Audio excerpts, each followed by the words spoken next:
Oke teman-teman, kali ini kita akan membahas bagaimana cara pengoperasian unit drilling dan juga cara P2H ya. Untuk kali ini karena ada dari subscriber yang DM di IG saya bertanya bagaimana cara P2H dan juga pengoperasiannya.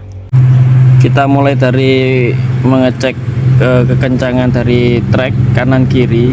Jika dirasa aman, kita lanjut dengan pengecekan oli kompresor yang ada di sebelah kiri unit. Cukup kita perhatikan set glass, ada 3 set glass di sini ya. Kita lihat set glass yang ada di tengah karena level oli ditunjukkan di tengah ya. Kita pastikan oli di situ ada. Lalu jika aman, kita lanjutkan dengan mengitari unit. Kita pastikan tidak ada kebocoran di sini. Dan juga saat di sini kita sempatkan melihat di area engine bagian belakang atau sebelah kiri. Nah, di sini kita pastikan juga tidak ada rembesan ataupun kebocoran yang ada. Lalu kita cek kebocoran oli hidrolik dan juga oli engine atau oli PTO dengan melihat area bawah unit. Kita pastikan area bawah ini kering ya, tidak ada oli menetes atau bekas oli menetes di bawah. Lalu kita lanjutkan pengecekan kondisi drill bit atau tricon bit atau ujung mata bor ya. Kita pastikan di situ masih layak pakai dengan melihat gerigi atau jumlah gigi di situ masih lengkap atau masih banyak ya. Jika ada kerusakan segera lapor ke mekanik. Dan juga kita lanjutkan untuk pengecekan oli hidrolik. Di sini oli hidrolik unit pertama kita levelkan terlebih dahulu ya, dan pastikan level oli hidrolik pas berada di tanda panah tersebut ya. Unit drilling memiliki 3 pompa hidrolik.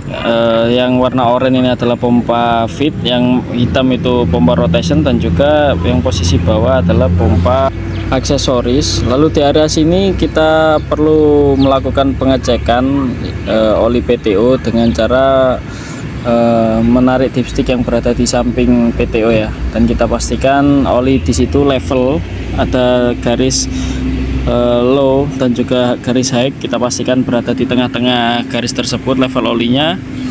Lalu kita lanjutkan dengan pengecekan area engine. Kita pastikan tidak ada rembesan di area atas engine dan kita pastikan kering ya. Lalu kita lanjutkan pengecekan bel dengan cara ditekan, bel alternator dan juga bel AC ya. Letaknya di sini. Cara pengecekannya cukup kita tekan seperti ini. Jika terasa kendor segera lapor pengawas dan hubungi mekanik. Lalu ini adalah kompresor yang ada di unit drilling Sandvik. Dia menggunakan tipe screw. Nah, ini letak kompresornya. Lalu tak lupa juga kita lakukan pengecekan level oli engine dengan cara menarik dipstick yang ada di sisi samping engine. Kita pastikan level oli di sini berada di antara garis add dan full, menandakan di situ masih level ya. Nah, di sini terlihat dia berada di tengah-tengah garis tersebut. Lalu jangan lupa untuk mengembalikan dipstick ya pada posisi semula agar tidak terjadi kebocoran. Lalu kita lanjutkan dengan pengecekan dash indikator. Di sini kita pastikan bahwasanya levelnya 0 ya. Kita lakukan presetan dengan cara penekanan seperti tadi. Jika dash indikator tersebut buntu, dia akan memerah ya warnanya yang ada di indikator tadi. Lalu kita lanjutkan untuk pengecekan level coolant. Nah, pengecekan coolant dilakukan di area reservoir dengan melihat set glass. Kita pastikan ada gelembung udara di area atas, berarti menandakan coolant posisi level atau tidak kurang. Lalu ini adalah air cleaner untuk intake air kompresor. Di sini juga memiliki dash indikator dan kita pastikan tidak berwarna merah ya di sini. Lalu untuk presentasinya kita pastikan 0. Jika di sini berwarna merah segera lapor pengawas dan hubungi mekanik untuk dilakukan penggantian.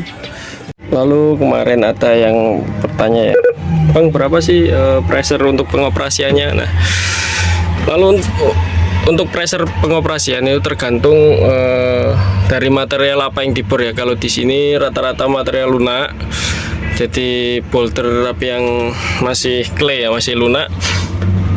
Untuk pressure fit di sini dinamakan fit.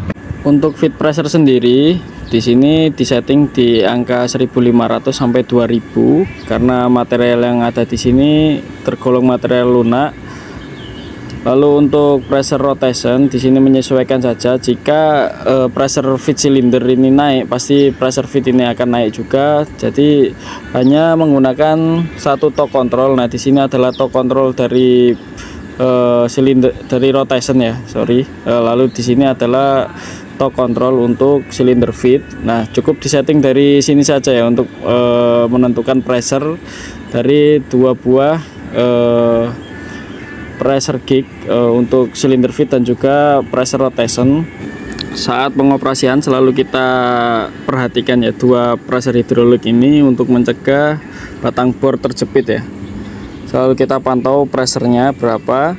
Lalu di sini ada juga gauge untuk pressure udara atau pressure angin. Di sini adalah gauge untuk reservoir tank dan juga yang satunya adalah pressure di ujung nozzle atau ujung drill bit atau working pressure orang biasa menyebutnya. Di sini untuk reservoir tank kita standby-kan di 110 sampai 80 psi ya.